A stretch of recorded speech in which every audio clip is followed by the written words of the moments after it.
Bismillahirrahmanirrahim. Assalamualaikum warahmatullahi wabarakatuh. Bapak, Ibu, dan teman-teman semuanya. Saya Muhammad Fahri Muslim, NIM 190290027. Izin mempresentasikan mengenai media pembelajaran matematika berbasis ICT saya, di mana di sini saya mengambil aplikasi ada Canva, lalu PowerPoint, dan juga iSpring Presenter versi 10. Nah, berikut saya tampilkan media pembelajaran matematika berbasis ICT saya. Di sini saya mengambil materi mengenai bangun ruang sisi datar dengan submateri LIMAS kelas 8 semester 2.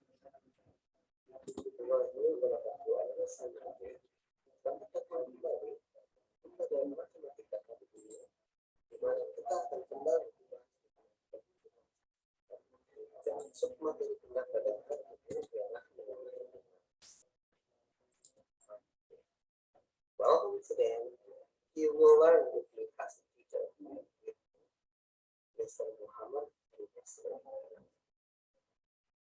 Oke. Ada tujuan pembelajaran kita pada hari ini. Pertama, peserta didik dapat menentukan luas permukaan LIMAS. Yang kedua, peserta didik dapat menentukan volume LIMAS dengan benar. Yang ketiga, peserta didik dapat menyelesaikan masalah yang berkaitan dengan luas permukaan LIMAS. Dan yang terakhir, yang keempat, peserta didik dapat menyelesaikan masalah yang berkaitan dengan volume LIMAS dengan benar. Adapun materi tentang LIMAS yang akan kita pelajari, yang pertama adalah pengertian LIMAS, jadi luas permukaan LIMAS, dan terakhir nanti ada volume LIMAS. Baik, sekarang kita masuk ke yang pertama terlebih dahulu, yaitu mengenai pengertian LIMAS. Tunggu pertanyaan di sini. Apa sih itu LIMAS? Nah, LIMAS adalah bangun ruang yang alasnya berbentuk segitiga, segi 3, segi 4, segi 5, dan seterusnya, dengan sisi tegaknya berbentuk segitiga dan memiliki yang adalah puncak. Nah, ini ada beberapa bentuk LIMAS yang kita sudah pelajari setelah dasar. Ada LIMAS segitiga, LIMAS segi 4, segi 6, dan LIMAS segi 5. Dimana yang sudah sama-sama kita ketahui, LIMAS itu tergantung kepada bentuk bangunan. Baik, kita lanjut ke materi berikutnya, mengenai luas permukaan LIMAS. Nah, untuk mengukur luas permukaan LIMAS, itu kita bisa mengetahuinya dari LIMAS tersebut. Ini bakal menyediakan salah satu contoh, yaitu berbentuk LIMAS segi 4. Sekarang Anda perhatikan LIMAS segi 4 berikut ini.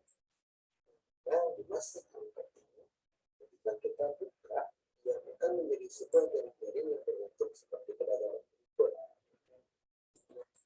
Setelah kita amati bersama, dan juga kita jabarkan kembali, bahwa di sini terdapat 5 bangun datar yang membentuk LIMAS bangun ruang LIMAS segi 4 tersebut. Nah, di sini yang pertama itu ada sisi alas LIMAS, sedangkan yang kedua, ketiga, yang keempat, dan juga yang kelima, kita merupakan sisi tegak LIMAS tersebut. Bisa kita tuliskan di sini, luas permukaan akan berubah menjadi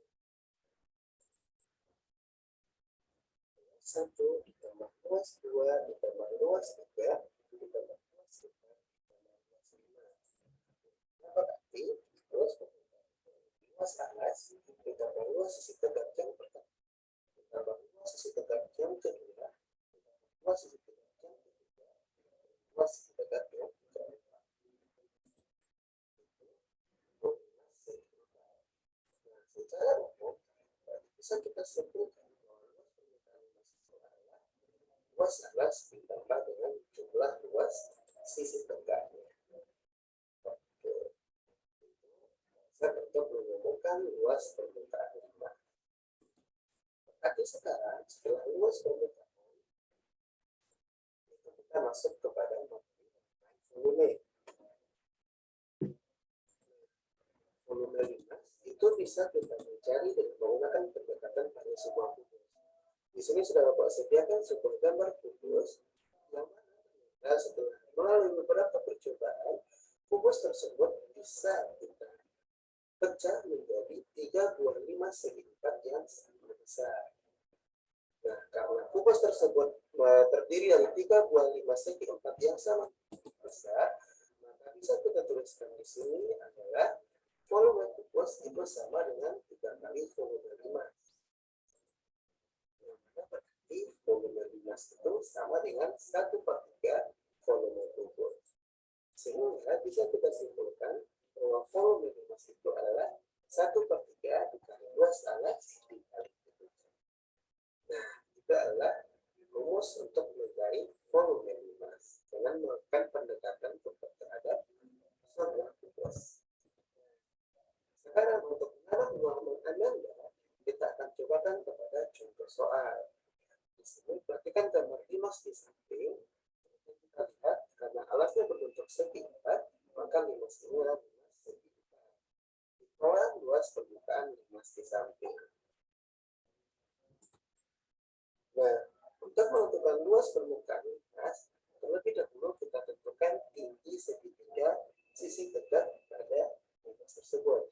Yang mana di sini karena masih berbentuk persegi panjang alasnya, maka di sini ada dua buah bentuk segitiga.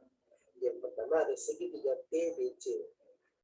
Nah, tinggi segitiga TBC bisa kita cari menggunakan teorema Pythagoras. Nah, itu sama dengan akar dari 12 kuadrat ditambah 9 kuadrat. Sehingga kita dapatkan hasilnya adalah 15 cm. Sedangkan segitiga yang kedua itu segitiga TAB. Kita dari menggunakan teorema Pythagoras, yang akar 9 kuadrat ditambah dengan 6 kuadrat, sehingga kita dapatkan hasilnya adalah 3 akar 13 cm. Nah, saat kita mencari luas permukaan Limas, pertama luas sisi tegak itu ada luas DAB itu sama dengan luas TBC. Karena dia berbentuk segitiga, maka luasnya adalah alasnya 24 dikali tingginya 3 akar 13 dibagi dengan 2, sehingga kita dapatkan hasilnya adalah 36 akar 13. Berikutnya, luas yang kedua itu luas TBC sama dengan luas TAB.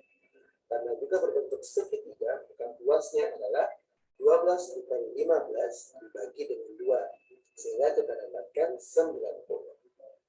Dan yang terakhir itu kita cari adalah luas alasnya. Luas alasnya yaitu luas ABCD, karena dia berbentuk persegi panjang, maka luasnya adalah 24 dikali 12 sama dengan 288. Sehingga bisa kita mencari luas permukaan Limas tersebut, yakni luas 1 ditambah luas 1 ditambah luas 2 ditambah luas 2 ditambah luas 3, menghasilkan 72 akar 13 ditambah 468 cm kuadrat. Nah, berikutnya ada contoh soal yang kedua. Perhatikan gambar Limas di samping. Kalau kita amati, Limas tersebut adalah Limas segitiga. Hitunglah volume Limas di samping. Nah, untuk mencari volume Limas, yang terlebih dahulu kita perlukan adalah luas alasnya. Alasnya berbentuk segitiga siku-siku, maka luas alasnya adalah alas kali tinggi dibagi 2. 8 kali 6 dibagi 2, kita dapatkan 24 cm². Nah, baru bisa kita mencari volumenya, ini 1/3 dikali luas alas kali tinggi sama dengan 1/3 kali 24 dikali 10 sama dengan 80 pangkat 3. Nah, itu adalah contoh untuk mencari luas permukaan Limas dan juga contoh untuk mencari volume Limas. Nah, sekarang memberikan sebuah soal tantangan bagi Anda. Sekarang Anda kerjakan soal tantangan ini. Sebuah rumah berbentuk Limas dengan alas berupa persegi panjang berukuran 25 meter kali 15 meter. Tinggi atap itu adalah 7 meter. Volume udara yang terdapat dalam ruang atap itu adalah. Silakan Anda bekerjakan di buku praktiknya, lalu fotokan kepada Bapak dan dikirimkan melalui via WA ya. Bapak tunggu dan jangan lupa untuk dikerjakan. Baik, untuk soal tantangan ini itu terdapat beberapa opsi yang bisa kita lakukan. Karena pada awalnya pembelajaran menggunakan media ini saya rancang untuk pembelajaran online, makanya nanti bisa dikumpulkan melalui via WhatsApp, difotokan soalnya lalu dikirimkan via WhatsApp, atau nanti kalau jadi menggunakan Edmodo bisa dikumpulkan melalui via Edmodo ataupun e-learning yang mungkin disediakan oleh guru tersebut. Namun untuk pembelajaran tatap muka ini bisa digunakan sebagai soal untuk dikerjakan secara berkelompok. Nah, jadi nanti siswa dipersilakan untuk mengerjakan soal ini secara berkelompok, boleh berdiskusi dengan teman-teman yang lainnya, nanti akan dikumpulkan menggunakan buku latihan. Nah, berikutnya untuk mengetes kemampuan individu mereka, di sini saya menyediakan sebuah soal kuis. Setelah Anda semua mengerjakan soal tantangan tersebut, terdapat beberapa soal kuis yang sudah Bapak sediakan. Silakan Anda klik tombol kuis yang ada pada fitur ini, lalu langsung dikerjakan hingga selesai. Nah, di sini untuk memulai kuis tersebut, ada tersedia pilihan itu Start Quiz. Ini klik the Start Quiz button to proceed. Siswa tinggal mengklik bagian Start Quiz. Nah, untuk di bagian kuis ini, itu ada yang pertama waktu pengerjaan di setiap soalnya. Jadi nanti setiap soal itu waktunya berbeda-beda, tergantung dengan kesulitan soal yang sudah saya rancang sendiri. Lalu nanti ada question 1 of 3 yang berarti bahwa di sini kita baru di pertanyaan pertama dari 3 pertanyaan yang saya sediakan untuk uji coba ini. Lalu yang kedua, your score 0 of 40, yang berarti skor kita masih 0 dari 40, yang mana berarti skor maksimal yang ada untuk soal ini saya rancang adalah 40. Nah, berikutnya di sini ada pertanyaannya, dan juga ada terdapat 4 opsi jawaban yang saya sediakan. Jadi nanti siswa tinggal mengklik mana kira-kira jawaban yang merupakan pilihan mereka. Misalnya di sini, berdasarkan gambar di bawah ini, manakah yang merupakan jaring-jaring 5 segi 5, siswa tinggal memilih salah satunya, misalnya yang dipilih adalah pilihan yang keempat. Nah, di sini nanti per siswa itu soalnya akan sama, tetapi jawabannya akan diacak. Jadi nanti untuk mengurangi salah satu bentuk kecurangan dari siswa. Setelah siswa mengklik jawaban yang mereka anggap benar, nanti siswa akan mengklik bagian submit. Nah, jika jawaban siswa benar, nanti akan tulisan keluar di bawahnya bagian correct, yang berarti benar, pilihan kamu benar, selamat Ananda. Nah, setelah itu siswa tinggal mengklik bagian continue, dan nanti akan keluar pertanyaan kedua dari 3 pertanyaan. Di sini saya memberikan waktu 6 menit, karena di sini merupakan soal untuk butuh waktu untuk mencari dengan menggunakan buram. Nah, misalnya nanti siswa mengklik bagian salah satunya, misalnya yang pertama, nanti klik lagi bagian submit. Nah, di sini jawabannya salah, incorrect. Pilihannya masih belum benar, nak, silakan dicoba lagi ya. Nah, itu nanti akan dicobakan lagi oleh siswa di bagian akhir. Lalu nanti tinggal klik lagi bagian continue. Untuk pertanyaan ketiga, di sini saya menyediakan soal berbentuk isian singkat. Yang mana untuk mengurangi kesalahan-kesalahan yang mungkin terjadi, jadi nanti di sini saya menyediakan perintah tulis angkanya saja. Misalnya di sini nanti siswa dapat jawabannya misalnya 564. Lalu nanti kemudian siswa akan tinggal klik bagian submit. Nah, di sini incorrect, berarti salah. Untuk jawabannya benar ini siswa tinggal klik arahkan kursor ke bagian penulisan jawaban tadi. Nanti akan keluar correct answers 432. Nah, nanti siswa setelah selesai melaksanakan tugas ini, siswa klik bagian view results yang akan menyediakan bentuk skor akhirnya. Your score 25% atau 10 points, yang berarti dia 25% yang benar dengan poinnya ada 10. Sedangkan passing score 80% or 32 points. Dalam artian KKM yang saya tetapkan di sini itu adalah 80. Nah, nanti setelah siswa melaksanakan quiz ini, siswa bisa mengklik bagian review quiz, yang mana nanti akan menyediakan jawaban mereka dan jawaban yang benar yang tadi. Nah, nanti tinggal diklik close review. Nah, untuk melanjutkan ke slide berikutnya sebagai penutup, siswa tinggal mengklik bagian next saja. Nah, kita hari ini dan semua bisa diaplikasikan dalam kehidupan sehari-hari. Tetap semangat. Assalamualaikum warahmatullahi wabarakatuh.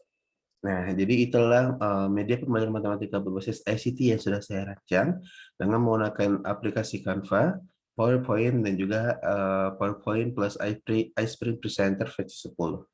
Saya mohon maaf apabila ada kesalahan dalam penyampaian presentasi ini. Saya mohon bantuan untuk kritik dan juga sarannya agar media pembelajaran ini bisa lebih baik ke depannya dan juga bisa membantu siswa dalam memahami materi mengenai bangun ruang sisi datar, terutama bagian 5 yang sudah saya rancang ini. Mohon maaf apabila ada kesalahan. Saya tutup. Assalamualaikum warahmatullahi wabarakatuh.